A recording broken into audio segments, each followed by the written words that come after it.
परिक्षण का आज उपांत दिवस है। कल अंतिम दिन होगा। उपांत समझते ना, जैसे केवली भगवान 13वें गुण स्थान वर्ती और अयोग केवली 14वें गुण स्थान वर्ती। जब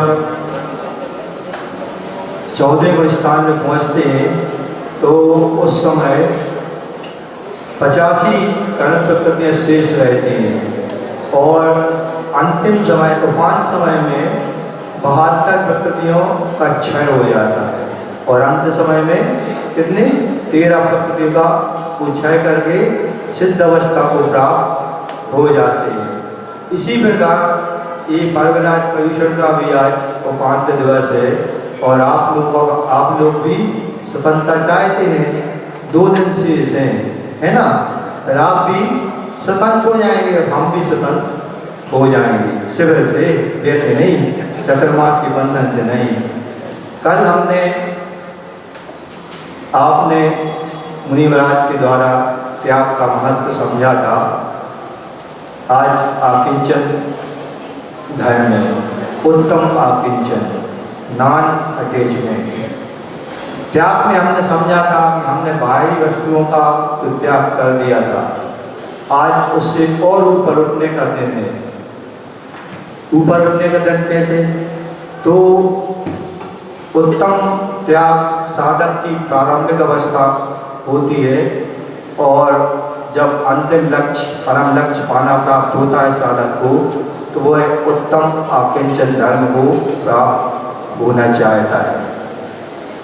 उत्तम त्याग वेद विवक्षा से होता है, वेद दृष्टि से होता है और उत्तम आकिंचन अवेद दृष्टि से होता है।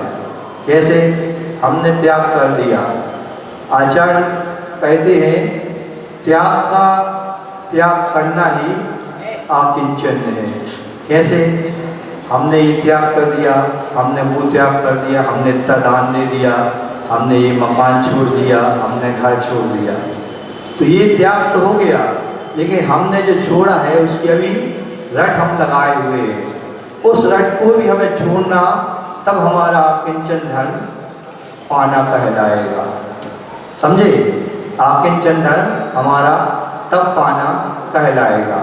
तो 12 भावना में हम पढ़ते हैं, एकाकी एकत्र लिए सब ही आते, तन धन को साथी समझाता, पर वे भी छोड़ चले जाते। मेरे न हुए ये मैं इनसे अति भिन्न अखंड निराला हूँ, निज से निज में अन्यत्र लिए समरस पीने वाला हूँ। तो यहाँ एकत्व की बात की गई है, ना मेरा कुछ ना तेरा कुछ। 4 प्रकार की व्यवस्थाएं परसों मुनि महाराज ने आपको बताई थी। तेरा सो तेरा और मेरा सो मेरा। संसार में 4 प्रकार के व्यक्ति हुआ करते हैं, एक तेरा सो तेरा, एक मेरा सो मेरा और एक तेरा सो तेरा और मेरा भी नहीं, तेरा भी मेरा सो मेरा और तेरा भी मेरा, और एक ना तेरा ना मेरा, जीवन में वसेरा। तो आज का दिन खास तौर से समझना बहुत कठिन है। कई लोग कहते हैं कि आकिंचन धर्म सरल नहीं है। एक दृष्टि से देखा जाए तो बिल्कुल सरल भी है और एक दृष्टि से देखा जाए तो बहुत कठिन भी है। क्यों? प्रायः करके ये धर्म आगम में आया कि मुनि राजों के होता है कि नहीं? क्यों? परिग्रह के तय 24 परिग्रह त्याग करे मुनिराज जी। पूजन में पढ़ते ना आप लोग?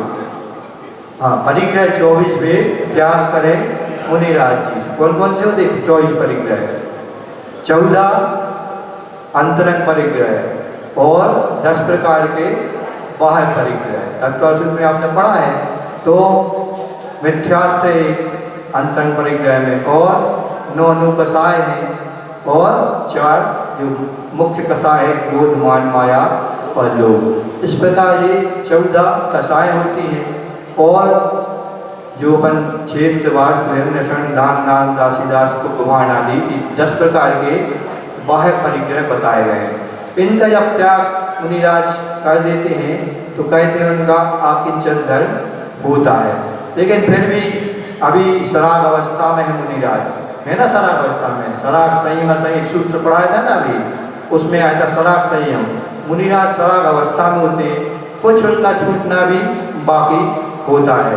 एक बार क्या हुआ, जैसा मुनि हम लोग यहाँ चतुर्मास कर रहे हैं, ऐसे ही नगर में आचार्य महाराज अपने शिष्यों के साथ क्या कर रहे थे, चातुर्मास कर रहे थे। ऐसे ही पर्व के दिन चल रहे थे, रोज उनके प्रवचन आचार्य महाराज के प्रतिदिन प्रवचन होते थे। सभी लोग श्रावक लोग भी सुनते थे और पूरा संघ भी सुनता। एक दिन के प्रवचन के बाद क्या हुआ, एक मुनिराज उन आचार्य महाराज के पास जाते हैं और कुछ बात करते हैं। आचार्य महाराज भी उनको कुछ नियम वगैरह जो भी बात उनको रखना थी रखकर वो कुछ नियम वगैरह लेते हैं और आकर कमरे में बैठ जाते हैं। और वहाँ पर एक कागज लेते हैं डायरी का और उस पर कुछ बात लिखकर अपने दरवाजे, जो कमरा था उसके दरवाजे पर वो चिपका देते हैं और ध्यानस्थ होकर बैठ जाते हैं। कुछ ही देर में वहाँ श्रावक लोग आते हैं तो देखते हैं अंदर प्रवेश करना चाहते हैं, लेकिन उसके पहले वो उनकी दृष्टि उस जो दरवाजे के पास जो कागज चिपका हुआ था उस पर पड़ती है। क्या लिखा था उसमें? उसमें लिखा था, अंदर मत आओ, धुआं बहुत है। क्या लिखा था? अंदर मत आओ, धुआं बहुत है, ख्वाहिशें जला रहा हूँ मैं अपनी, ख्वाहिशें जला रहा हूँ अपनी। कुछ नहीं, उसने अंदर देखना चाहा, धुआं कहीं उसको दिखा नहीं। अब श्रावक तो श्रावक है, जितनी समझ थी उसने वैसा करना चाहा, देखा तो कुछ नहीं, मुनिवरा शांति से बैठे हुए हैं और धुआं कहीं दिख नहीं रहा। इसमें लिखा कि धुआं बहुत है। उसको कुछ समझ में नहीं आया तो वो और दूसरे कमरे में और दूसरे महाराज रहते हैं, उनके पास जाता है। बोलता है, महाराज वहाँ ऐसा ऐसा है। महाराज भी आते हैं, देखते हैं, उनको तो बात समझ में आ जाती है। वो पूछता है उन महाराज से श्रावक कि महाराज इसका अर्थ क्या हुआ? तो बोले, इसका अर्थ तो आचार्य महाराज ही बता सकते हैं। वो श्रावक लोग जाते हैं आचार्य महाराज के पास और आचार्य महाराज से पूछते हैं, आचार्य महाराज ऐसी ऐसी बात है। आचार्य महाराज को भी ध्यान में आता है कि प्रवचन के बाद वो शिष्य हमारे पास आया था, कुछ दोष हुआ होगा या मन में ऐसी शंका हुई होगी, तो उसने आज हमसे कुछ नियम लिया था। कैसा? कि आज हम ध्यान में बैठना चाहते थे। क्यों? कि उस दिन भी उत्तम आकिंचन का उस समय पर्व चल रहा था, उस पर आचार्य महाराज के प्रवचन हुए थे। उस प्रवचन से प्रभावित होकर वह शिष्य अपने को आजमाना चाहता था और उसने नियम लिया था कि आज वो ध्यान में बैठेगा। उसने क्या लिखा था? उसने श्रावक ने जब वो बात आचार्य महाराज को बताई तो आचार्य महाराज ने उसका खुलासा किया कि अंदर मत आओ, मतलब कोई भी हमें व्यवधान उपस्थित ना करे। क्यों? क्योंकि मैं अभी ध्यान में बैठा हूँ, पहली बात। दूसरी, धुआं बहुत है, मतलब ध्यान में बैठा हूँ तो ध्यान रूपी अग्नि से मैं अपने कर्मों को जला रहा हूँ, इसलिए वहाँ धुआं बहुत है। और जला किसको रहा है? कर्मों को। कर्म कैसे हैं? जो दो राग द्वेष रूपी मलिनता अंदर प्रविष्ट है, उनको ध्यान रूपी अग्नि के माध्यम से हम उसको जला रहे हैं। कितना अच्छा उसका सोच था। ऐसी व्याख्या आचार्य महाराज ने उनको बताई तो वो लोग संतुष्ट हुए और कहने लगे, धन्य हुए ऐसे अकिंचनधारी मुनिराज को कि जो हम लोग तो परिग्रह को त्याग करके भी, और ये अपना है, ये अपना है, इस पे हमारा हक है, इसे अपना मान रहे हैं, लेकिन अपना यहाँ कुछ भी नहीं है। तिल तो स्मार्ट भी अपना यहाँ पर कुछ भी नहीं है। आचार्य कुंद स्वामी लिखते हैं अहे मुक्को कल शुद्धो दंसन नाय मय्यो सदा रूही नव्यति मच किंच भी अन्नम परमाणु में तम भी। क्या कहा जा रहा है? अहे मुक्को, मैं एक हूँ, एक आत्मा बस मेरी है। और कैसी है वो? शुद्ध है, दर्शन ज्ञानमयी है, अरूपी है। परमाणु मात्र मेरा भी, किंचित मात्र भी मेरा कुछ नहीं है। आज का धर्म आकिंचन क्या कह रहा है? किंचित मात्र भी मेरा यहाँ कुछ भी नहीं है। हम कैसे आए थे? एक बार सोचो तो जरा। मुट्ठी बांधे आए थे और जाना कैसा है? हाथ पसारे जाएंगे। जाओगे कि नहीं? ऐसा ही होता क्या है, हम हर चीज को यहाँ अपना मान, और जाना कैसा है? सबको छोड़कर ही यहाँ से रवानगी सबको होना है। अपन दान देते हैं कि अपना है दान।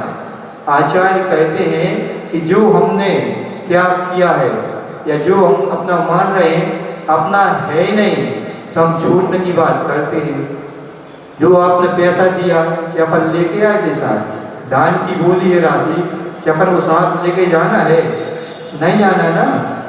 फिर जो समय पे बोल दिया जाता है उसको समय पे देना भी तो चाहिए। दान के बारे में कल चर्चा भी हुई थी। बड़े महाराज ने भी बोला था एक दिन, मुनि श्री निरोग सागर जी ने भी चर्चा की थी, लेकिन शायद लोगों ने सुनी नहीं। या फिर जिनके दान बाकी हैं वो यहाँ सुनने के लिए नहीं आते कि शायद हम लोगों से कहे ना दिया जाए। होता है ना ऐसा, सुन तो रहे हैं ऐसे कि वो लोग आते नहीं जिनको प्रवचन सुनाना चाहिए या उपदेश सुनाना चाहिए। खैर कोई बात नहीं, अपन तो अपना काम कर रहे। कहना हमारा काम, मानना आप लोगों का काम। आज का उत्तम आकिंचन धर्म यही कहता है, हमारे यहाँ तिल तुष्ट मात्र भी कुछ भी नहीं है। यदि परिग्रह रहता है तो वो शिक्षा ये दी जाती हम लोगों को कि मान लो हम घर में रहते हैं तो घर में हमारा ही है, कितनी पीढ़ियां उस घर में निकल जाती हैं। ना कोई साथ लेके जाता है, ना कोई साथ ले जाएगा कभी। सबको छोड़ के यहीं पे जाना है। एक घटना पढ़ी थी हमने, एक राजा का महल था और उस महल की थोड़ी दूरी पर एक सन्यासी बाबा एक वृक्ष के नीचे बैठा हुआ था। कड़ाके की ठंड थी। राजा अपनी जो खिड़की रहती है उससे देखता है कि एक कोई बाबा उधर पास में वृक्ष के नीचे बैठे हुए हैं। वो बहुत देर तक देखता रहता है कि इनको कष्ट हो रहा है। उनको दया आती है राजा को। वो महल से उतर कर आते हैं, उस बाबा के पास पहुंचते हैं और पूछते हैं, देखते रहते हैं कि आगे बाबा क्या चाहता है, कुछ कहता है कि नहीं। थोड़ी देर खड़े रहे वो राजा, लेकिन उस बाबा ने कुछ भी नहीं कहा। थोड़ी देर बाद उन राजा ने उन बाबा से विनय पूरा पूछा, हे महानमन, आप यहाँ इस अवस्था में बैठे हैं, कड़ाके की सर्दी है, आपके ऊपर वस्त्र भी कटे फटे हैं, आपको यहाँ अच्छा लग रहा क्या? उन्होंने कहा, स्थान है, बैठने का स्थान मिल गया, मैं बैठ गया। शरीर है उसको अच्छा बुरा तो लगता ही है। अच्छा बुरा लगना तो ये तो आत्मा के हाथ में उसको लगता है कि नहीं। फिर भी उसने कहा, यदि आपको ठंड लगती है तो आप हमारे साथ महल में चलिए।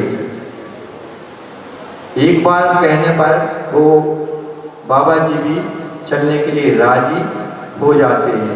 राजा ने ये सोचा था कि शायद एक बार मना करेंगे, नहीं नहीं हमारा स्थान ये अच्छा है, लेकिन बाबा जी ने मना नहीं किया और वो वहाँ साथ में महल चल देते हैं।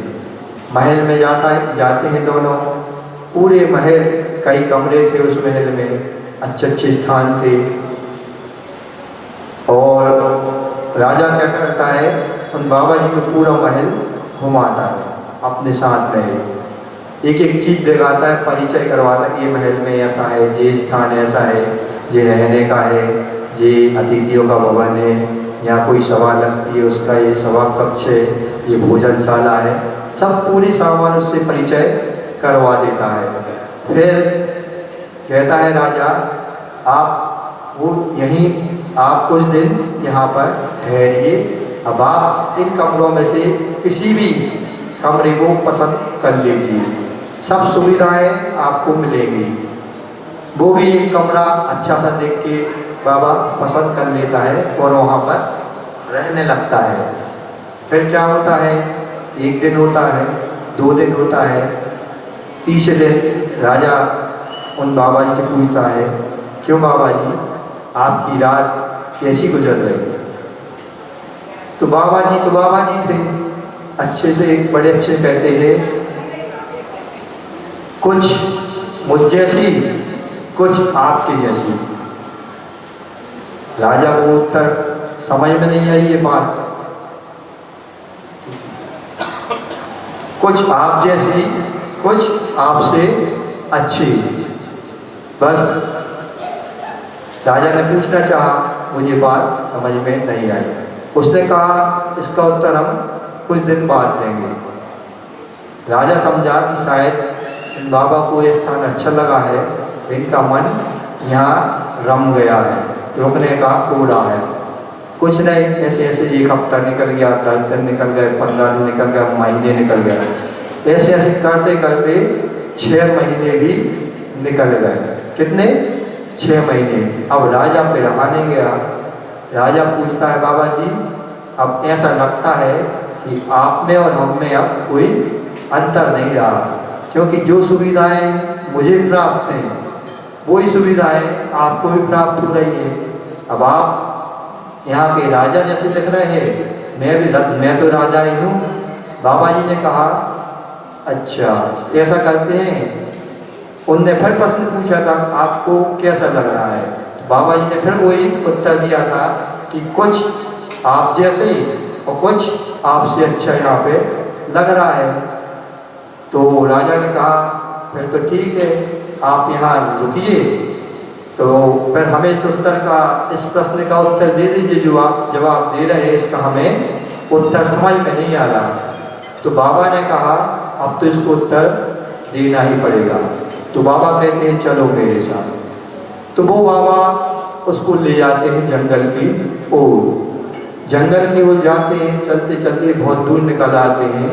राजा कहता है बाबा जी आप कहाँ जा रहे हो? उसने कहा कि थोड़ी देर और चलते हैं, फिर आपके प्रश्न का उत्तर हम देंगे। थोड़ी देर और चलते हैं, एक सामने नदी आ जाती है, उस पार दूसरा गांव रहता है, वो पार करना होता है। राजा कहता है बस बाबा जी अब मैं इसके आगे नहीं जा सकता, क्यों?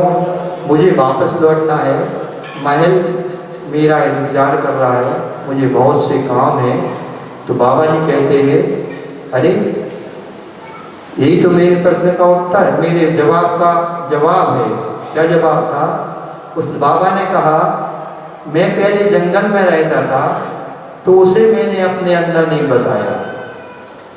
जब तुमने कहा कि मेरे महल में रहो, अच्छा कमरा दिया उसमें रहो, उस समय भी मैंने उसे अपना नहीं माना, अपने अंदर उसको नहीं बसाया। और आप कह रहे थे कि आपकी स्थिति एक जैसी हो गई। मैं 6 महीने वहाँ रहा, आप वहाँ हमेशा से रहते हैं। आपका कहना था कि राजा और बाबा दोनों अब एक समान हो गए, सब लोग वहाँ पर उसमें जी रहे हैं फरमाइशों में। मैं भी जो पूर्ति चाहता हूँ उसकी पूर्ति हो जाती थी, और जो राजा तुम चाहते थे राजा, उसकी पूर्ति हो जाती थी। लेकिन अंतर कहाँ आ गया? तुमने उस मकान को, ईंट गाड़े का जो घर रहता है महल, उसको अपना मान रखा है, लेकिन मैंने न पहले जंगल को अपना माना न उस महल को अपना माना। तुम इसलिए वापस जाना चाहती हो, क्यों? क्योंकि तुमने उसे पकड़ रखा है। मैंने उसे कभी अपना माना ही नहीं, पकड़ने की बात ही नहीं होती। तुम जाओ, मैं तो अपने जंगल में ही जाऊंगा। तो भाव क्या है यहाँ, जिसे कुछ रुचता ही नहीं वो सही मायने में सन्यासी महात्मा कहलाता है। लेकिन जिसे हमने परवस्तु को पकड़ रखा है उसके अंदर कैसी भावना रहेगी, ममत्व रहेगा, मूर्छा परिग्रह आता ना तत्वसूत्र में क्या कहना है, परिग्रह का है एक प्रकार की मूर्छा है और मूर्छा का नाम ममत्व है, ममत्व कहलाता है। जब हम इस ममत्व का त्याग करेंगे तभी हमारे अंदर आज का यह आकिंचन धर्म समाहित होगा। एक बार की बात है, आचार्य महाराज के पास एक फैमिली आई, बच्चे भी साथ में थे। तो बच्चे कह रहे थे मेरे पास आए या ये किसी महाराज जी के पास गए, बोले इन महाराज जी मेरे पापा सिगरेट पीते हैं। क्या पीते हैं, इनको इसकी लत लगी हुई है, आपसे निवेदन है कि इनका त्याग करवा दीजिए। कई बार ये त्याग कर चुके लेकिन फिर से पीने लगते हैं। तो मैंने कहा जब पीने लगते हैं त्याग कर चुके तो मेरे बस की बात तो है नहीं, मतलब मेरी बात नहीं, किसी मुनिराज ने कहा। तो बोले आचार्य जी के पास जाइए, वो ही कुछ उपाय बताएंगे। तो वो पूरी फैमिली आचार्य जी के पास जाते हैं और आचार्य जी से कहते हैं, वो बच्चा ही बोलता है आचार्य जी मेरे पापा ऐसा करते हैं, बहुत कोशिश कर चुके, वो भी कोशिश कर चुके, हम लोग भी कोशिश कर चुके, लेकिन इनकी ये सिगरेट की लत है ना जो वो छूट नहीं पा रही। आप ही कुछ आशीर्वाद दीजिए, उपाय बताइए। आचार्य जी कुछ देर सोचते रहे, फिर कहते हैं उस व्यक्ति से पूछते हैं बताओ तुम सिगरेट को कैसे पीते हो, कैसे पकड़ते हो, कैसे जलाते हो। उसने बताया कि हम मैं उंगली से दो उंगली के बीच में सिगरेट को फंसाता हूँ और पहले दूसरे हाथ से लाइटर या माचिस से उसको जलाता हूँ, फिर ऑटो के अंदर लगाता हूँ। तो आचार्य जी बोले ठीक है, ऐसा करना कि सिगरेट तो तुम पियो कोई बात नहीं, लेकिन अपने हाथ से उसको कभी नहीं जलाना और कभी भी इन उंगलियों का या हाथ का उपयोग पकड़ने में नहीं करना। बात समझ में आई? क्यों अपने ऐसे पकड़ते हैं, हाथों का उपयोग करते हैं, जलाने में भी हाथों का उपयोग करते हैं। उसकी बात समझ में आ गई, उसने वो नियम आचार्य जी से ले लिया। कुछ दिनों बाद वो फिर मिला, आता है वहाँ पे संग में, उसकी आदत पूरी तरह छूट चुकी थी। क्यों? कुछ दिन तो उसको दोस्त वगैरह जो मित्र रहते हैं उनने पिला दी, लेकिन लत इतनी बुरी रहती है तो कि बार बार लगती है सिगरेट पीने की। अब घर में कौन पिलाएगा, बच्चे तो पिलाएंगे नहीं। और ऐसे ऐसे कर दे, जब उसको एहसास हुआ ये आदत हमारा नियम है, कोई भी नियम जब संकल्प पूर्वक ले लिया जाता है उसको यदि अच्छे से पालन करो उसका प्रभाव बहुत जल्दी पड़ता है। तो उसका वो नियम ऐसा छूटा कि फिर कभी भी उसने जिंदगी में दोबारा सिगरेट नहीं पी। इस प्रकार ये गुरुदेव की कृपा थी कि किस व्यक्ति को कैसा नियम डायरेक्ट नहीं छुड़वाया उन्होंने कहा तुम पियो कोई दिक्कत नहीं, लेकिन इस तरह नहीं पियो जैसे पीते थे। तो इस प्रकार यह आकिंचन धर्म में बहुत ही अपने जो छूटे हुए पदार्थ को तो हम रखते हैं, अपने जो छूटे हुए पदार्थ हैं वो तो हमारे त्याग रहते हैं, लेकिन जो अनदेखे पदार्थों का हम बोझ रखे रहते हैं उनको हम देख नहीं पाते। उनको उनकी दृष्टि में एक बार वो पदार्थ हमारी दृष्टि में आ जाए, समझ लेना कि आकिंचन धर्म मनाना हमारा सार्थक हो गया। तो आकिंचन धर्म क्या कहता है, एकत्र रहो, आत्मा अलग है, शरीर अलग है। जन्म लेते हैं एक साथ, उस समय कैसी अवस्था रहती है, यथाजात अवस्था रहती है, कुछ साथ में लेके आए थे क्या, लेकिन जब मरण होता है उस समय भी कुछ लेके नहीं जाते। इसलिए जो 24 प्रकार के परिग्रह के भेद है श्रावक लोग तो नहीं छोड़ पाते, लेकिन जब भी धीरे धीरे उनकी दृष्टि में आ जाती है तो उनको छोड़ना वो शुरू कर देते हैं। और एक अवस्था ऐसी आती है कि सब कुछ त्याग करने के लिए भी तैयार वो हो जाते हैं। अच्छा, अपन पूजन में पढ़ते ना, परिग्रह 24 भेद है, कौन छोड़ते? त्याग करें मुनिराज जी। उसके आगे और लाइनें आती हैं। कौन सी लाइनें आती? उत्तम आकिंचन गुण जानो, परिग्रह चिंता दुख ही जानो, फांस तनकसी तन में साले, चाहे लंगोटी की दुख वाले। आप लोग पूछिए लंगोटी का दुख कितना होता है, कब छूटे कब छूटे, निरंतर ही ये चाहे ईलक महाराजों की, छुल्लक महाराजों की बनी रहती है। यही फांस यदि किसी को लग जाए तो कैसी चुभती है, इतना उसकी पीड़ा होती है, चलने में कष्ट होता है। इसी प्रकार लंगोटी की भी एक प्रकार की फांस है, कब उतरे ये इन लोगों के मन में हमेशा चलता रहता है।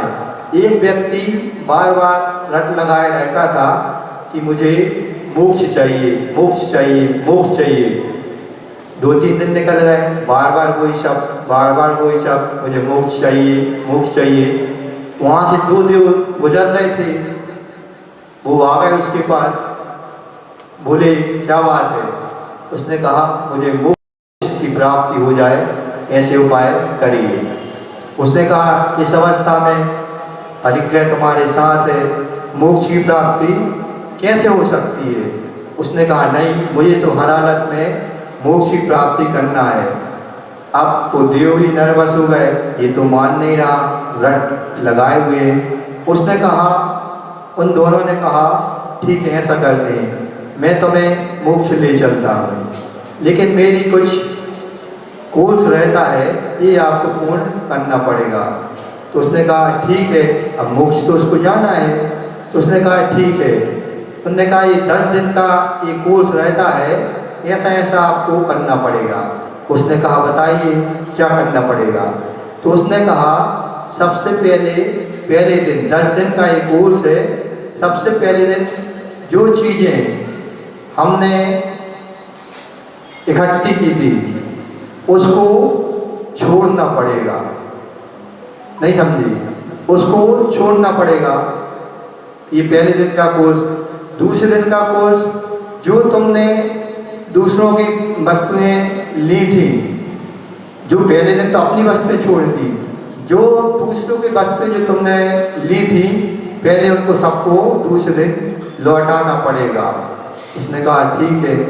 तीसरे दिन का कोर्स क्या था कि सबसे आप क्षमा मांगिए, मन वचन काय से आप सबको से क्षमा मांगिए और सबको क्षमा करिए। उसने कहा ठीक है। चौथे दिन का कोर्स क्या था कि जो चौथे दिन का कोर्स ये था कि जो अपन मतलब कार्य वगैरह जो आप करते हैं, व्यापार वगैरह कहते हैं, इन सबको आप छोड़ दीजिए। उसने कहा ठीक है। फिर अगले दिन उनने कहा कि जितना भी परिग्रह है उसको अपनी जायदाद वगैरह ये सब आप दूसरे के नाम या परिवार वालों के नाम कर दीजिए। उसने कहा ठीक है। अब ऐसे ऐसे निकलते 7-8 दिन निकल गए। अगला दिन आया 8वां दिन, तो उनने कहा अब आपको क्या करना है, घर को छोड़ना है। वो सुनता रहा कि उसने कहा ठीक है। 9वें दिन आपको क्या करना है, घर को छोड़कर 8वें दिन दीक्षा लेना है और 9वें दिन आपको इस शरीर को भी छोड़ना है। 10वें दिन हम लोग आएंगे और आपको मोक्ष ले चलेंगे। उसके सुनते ही होश उड़ गए, अरे मुझे ये सब करना पड़ेगा मोक्ष प्राप्ति के लिए? तो देवों ने कहा सब कुछ करना पड़ेगा, इतना आसान थोड़ी है मोक्ष की प्राप्ति तुम्हें ऐसे ही मिल जाए। उसने कहा कान पकड़े, भैया ये हमारे बस का नहीं है। उसने समझा मोक्ष की प्राप्ति तो मुझे विद बॉडी विद फैमिली और विद हाउस, समझे ना, मतलब घर में रह के ही, परिवार के साथ रहते के ही, और ये शरीर साथ में रहेगा तो भी हमें इसकी प्राप्ति हो जाएगी, तो भी हम मोक्ष चले जाएंगे। लेकिन मोक्ष को पाना इतना आसान नहीं है। उन मुनिराजों से पूछिए जो कठिन परिश्रम करके, तपस्या करके गए हुए हैं, मोक्ष की प्राप्ति जिन्होंने की है। आचार्य सुखचंद्र स्वामी हुए हैं, उन्होंने ज्ञानार्णव नाम का एक ग्रंथ लिखा है, ध्यान का एक उत्कृष्ट ग्रंथ कहलाता है। उन्होंने ध्यान को कई धारणाओं के रूप में बताया है, रूपों में बताया है कि जब ध्यान हमें लगाना होता है तो किस प्रकार का हम ध्यान लगाएं। तो उन्होंने धारणा बताई हुई है। एक होती है पृथ्वी धारणा, तो पहले मन को एकाग्र करके एक आसन पर बैठना होता है, हिलना डुलना भी नहीं होता, कमर को सीधी करके, तो ये ध्यान। उसके बाद एक होती है अग्नि धारणा, उसमें सभी कर्मों को अंदर ही अंदर रख करके, कमल के उसमें रख करके चिन्हित कर गए। अग्नि यानी कर्मों को अग्नि के माध्यम से जलाया जाता है, तो वो अग्नि पूरे कर्म उसमें जल जाते हैं। फिर उनको पवन के माध्यम से, वायु धारणा के माध्यम से जो जले हुए कर्म की धूल थी उनको वहाँ उड़ाया जाता है, वहाँ से दूर किया जाता है। फिर एक धारणा होती है जल धारणा, उस जल के माध्यम से उस स्थान की जो अंदर स्थान रहता है, या जल कण, वो कर्म के कण रहते, धूल वगैरह रहती है, उनको जलाया, वहाँ से शुद्ध किया जाता है। किसके माध्यम से? जल के माध्यम से। तो व्यक्ति जब इन धारणाओं को करता है तभी एक ऐसा रूप निखार में आता है कि उसको उस समय उस सदुपयोग की दशा प्राप्त हो सकती है। ऐसे नहीं कि हमने दीक्षा भी ले ली और प्रवृत्ति कर रहे हैं और हमें क्या प्राप्त हो जाए, ऐसी सदुपयोग की अवस्था प्राप्त हो जाए, 100 काल में नहीं होगी। अब कई लोग कहते हैं ना कि हम घर में रह के भी क्या आत्म तत्व की हमें प्राप्ति हो जाती है। कभी हुआ ऐसा क्या? चारित्र कोई हुआ? संयम, जब तक चारित्र मोहिनी कर्म का उदय रहता है कभी भी हमें शुद्धोपयोग की अवस्था प्राप्त नहीं हो सकती। लेकिन आजकल क्या चल रहा है, घर में बैठे हम वीतरागी, होता ना ऐसा, हम परिक्रय को लादे हुए हैं, लेकिन परिक्रय को है लेकिन शुद्ध आत्मा का हमें चिंतन हो रहा है। कभी भूतो ना भविष्यति, कभी भी जब तक हम निर्गंत मुनि नहीं बनेंगे, उसमें भी जब हमारा ममत्व का त्याग होगा, भाव कर्म जो रहते हैं राग देश, उनका जब तक हमारा त्याग नहीं होगा कभी भी हमें शुद्धत्व की प्राप्ति हो नहीं सकती। शुद्ध इस आकिंचन धर्म के असली अधिकारी कौन है? तो कहा गया है शरीर ज्ञान शरीरी त्रिविध कर्मल वर्जित सिद्ध महंता। मतलब सिद्ध भगवान ही एक ऐसे व्यक्तित्व है, एक ऐसा वो व्यक्ति है, भगवान है जिन्होंने अपने तीनों कर्मों का, कौन से तीन कर्म होते हैं? एक होते हैं द्रव्य कर्म, जो अष्टकर्म वगैरह है उनके भेद है, ये तो कहलाते हैं द्रव्य कर्म, ज्ञानावरणी दर्शनवरणी मोहिनी आदि, ये तो कहलाते हैं कौन से? द्रव्य कर्म। और एक होते हैं कौन से? भाव कर्म, जो अपने अंदर राग द्वेष वगैरह होते हैं, ये कहलाते हैं भाव कर्म। और एक होते हैं शरीर आदि 9 कर्म। जब तक ये तीनों कर्म हमारे साथ लगे रहते हैं तब तक हम आकिंचन धर्म का, वो आकिंचन धर्म को मतलब उसका अपने अंदर सद्भाव उत्पन्न नहीं कर सकते, उसका हमें किंचित मात्र भी अनुभव नहीं हो सकता। तो उसके अधिकारी तो सिर्फ सिद्ध भगवान ही हैं। इसलिए अपना ये मेरा है, ये तेरा है, कभी भी हम इसको अपना ना कहें, क्योंकि यही सब वस्तु हमें उस शुद्धत्व की ओर ले जाने से रोकती है।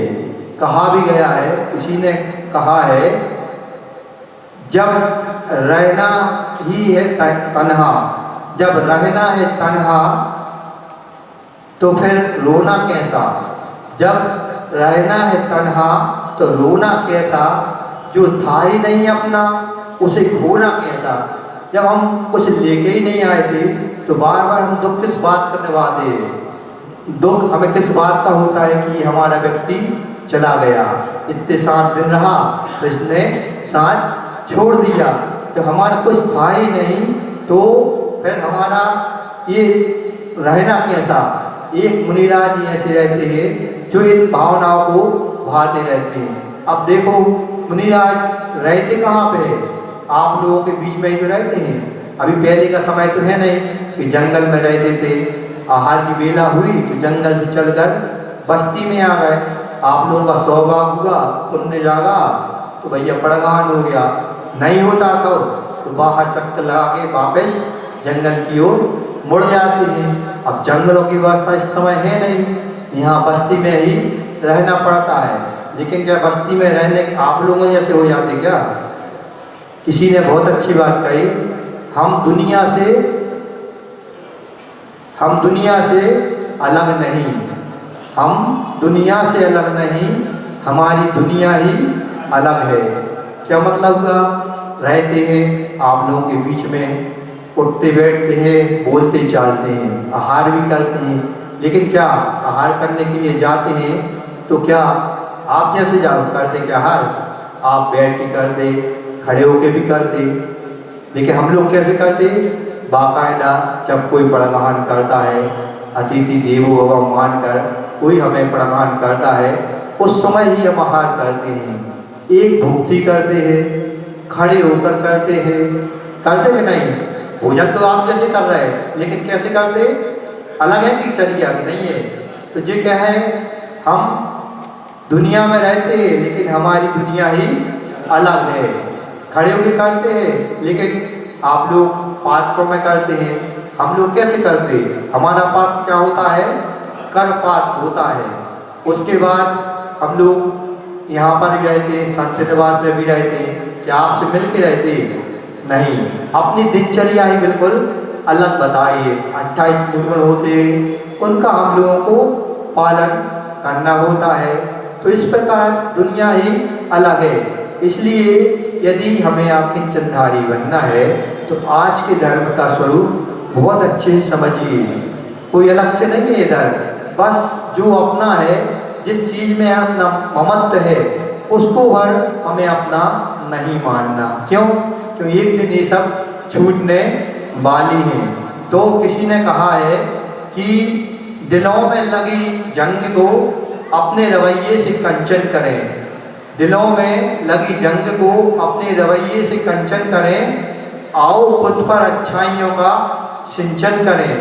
हमने बहुत कमाया प्रसाद सिर्फ पुण्य जाएगा, तो चलो व्यर्थ को छोड़ें और खुद में आकिंचन भरें। आज आकिंचन धर्म के दिन हमें ये समझना है, आकिंचन धर्म से अध्यात्म की कला जीवन में विकसित होती है। दिखने में वस्तु भले ही छूट जाएं, पर अंध के बोझ कहाँ छूट पाते हैं।